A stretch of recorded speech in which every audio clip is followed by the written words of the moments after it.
मित्रांनो, एक दृश्य मी तुम्हाला दाखवतोय. सगळीकडं कचरा गोळा करत फिरणारं हे कुटुंब, त्यातील हा तरुण मुलगा आपल्या आईला हातभार लावत लावत, मी त्याला गेल्या 4-5 वर्षापासून बघतोय. गाडा ढकलत तो येत होता आणि आज आमच्या या कॉलनीत तो मोठ्या अभिमानाने हा जो झाडाच्या पलीकडे मी तुम्हाला पिवळा टेम्पो दाखवतोय, तो टेम्पो त्याने खरेदी केला. म्हणजे पहा, माणूस जर मनात असेल तर कशा पद्धतीने प्रगती करू शकतो याचं हे उदाहरण. आणि आत्ता तो आरामात ज्या टू व्हीलरवर बसला आहे, त्या गाडीवर तो आला आहे. आपल्या आईला त्याने 5-7 बंगल्यातनं कचरा आणून मदत केली. तो यथोचितरित्या आपल्या टेम्पोमध्ये तो कचरा आता गोळा करतोय.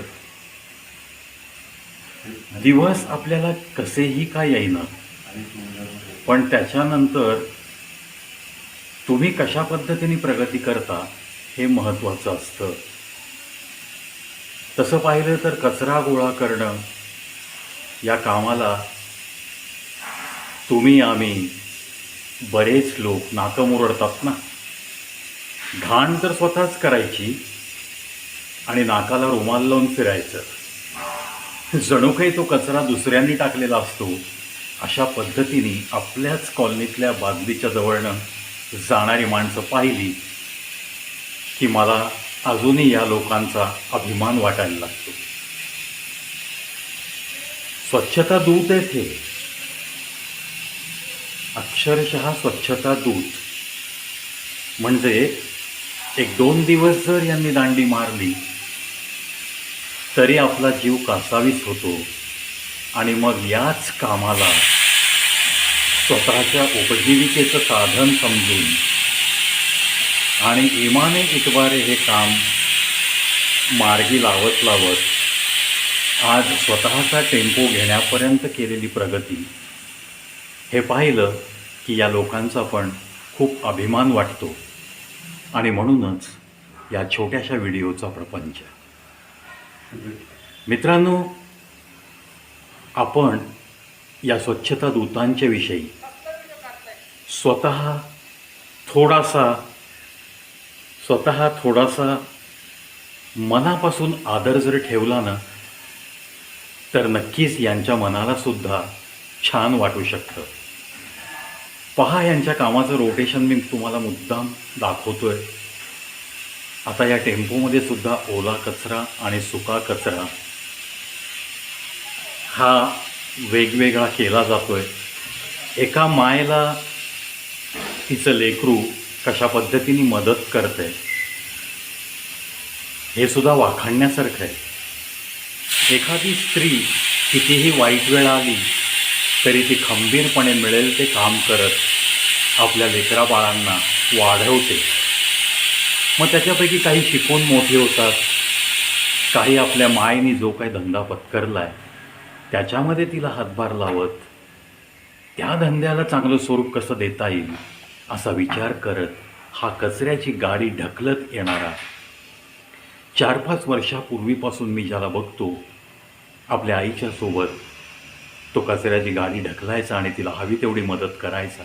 आणि आज त्याची ही उत्तुंग भरारी आहे असंच मी म्हणेन.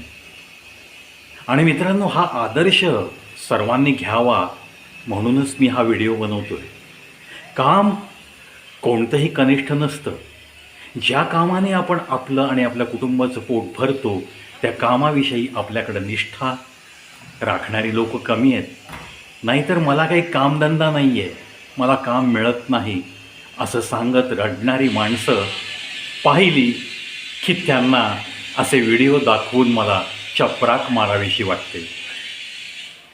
धन्य ही माऊली आणि धन्य तिचं ते लेकरू ज्याने आज स्वतःची टू व्हीलर उभी केली, त्यानंतर कचरा नेण्यासाठी सुकर व्हावं म्हणून त्यांनी हा टेम्पो उभा केला. आज जे काही त्यांनी थोडंफार कर्ज घेतलं असेल ते तो त्याच्या बॉडी लँग्वेजवरनं मी सांगतो, त्याला मी आज गेली 4-5 वर्ष बघतोय, तो हे कर्ज अगदी लिलया फेडून टाकेल आणि नंतर अजून दुसऱ्या क्षेत्रात उत्तुंग भरारी घेईल, यातही मला काही शंका वाटत नाही. म्हणूनच त्या माऊलीला मला एवढंच सांगावंसं वाटतं, धन्य आहेस तू माऊली, अशा लेकरास तू जन्म दिला आणि तुझ्या या कष्ट करणाऱ्या हातांनी त्याला जे काही बाळकडू दिलं आहे ते बाळकडू त्याने घेतलं आणि तो सुद्धा तुला मदतीचा हात देत देत आपल्या सगळ्या कुटुंबालाच कुठेतरी एका उंचीवर नेण्यासाठी धडपडतोय. हे पाहून मनोमन माझं मन सुखावतं आहे आणि सहजच माझ्या तोंडून इतकंच जाईल की तुम्हा दोघांनाही खूप खूप शुभेच्छा.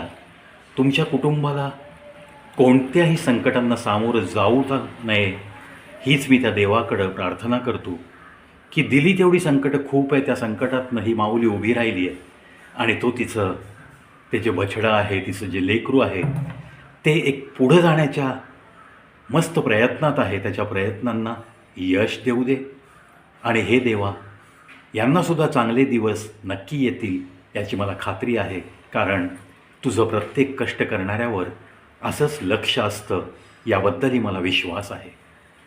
या माऊलीला आणि या लेखाला पुन्हा एकदा माझ्या चॅनलतर्फे आणि माझ्या स्वतःतर्फे प्रवीतर्फे लाख लाख शुभेच्छा अर्पण करतो मी.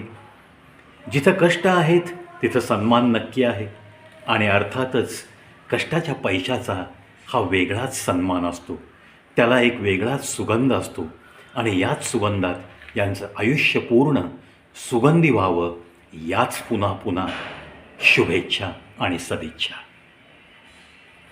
धन्यवाद मित्रांनो.